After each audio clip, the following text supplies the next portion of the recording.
Just as we imagine Jesus' life in the second week, so now in the third week we imagine his death. Hi, I'm Brother Mackey, and I'm going to take you through the end of the spiritual exercises of St. Ignatius of Loyola. What were the final hours of Jesus' life like? He had a Last Supper with his friends. He agonized in the Garden of Gethsemane over his impending death. He faced an unjust trial in which his own people called for his torture. He carried his cross, he died, and was buried. We sit with each one of these events in prayer to let them sink in, to become more real than just a passing line in Scripture.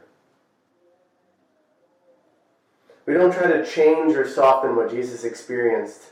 Rather, we draw close to him and we feel the gravity of his passion. Then we wait expectantly alongside Jesus in the tomb.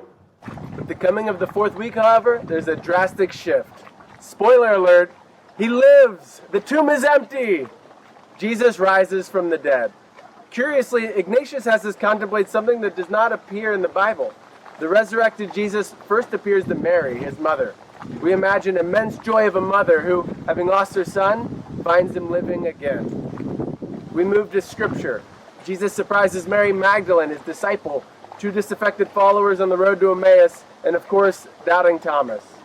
All of this leads us to the pinnacle of the spiritual exercises, the contemplation to attain divine love.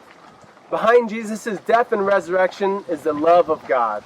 He died to save us, and he rose to give us hope.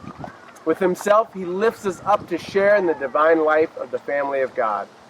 Just as in creation, God made everything in an outpouring of love, so too in the resurrection, he redeems everything out of love. God is a great giver of gifts. He gave us our life, our blessings, and above all, his only Son. What can we do for God in response but give back to him in love what he has given to us? And so Ignatius finishes the exercises with the famous original prayer, the Suscipe.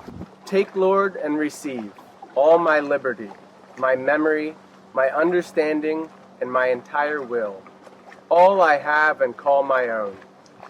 You have given all to me. To you, Lord, I return it. Everything is yours. Do with it what you will.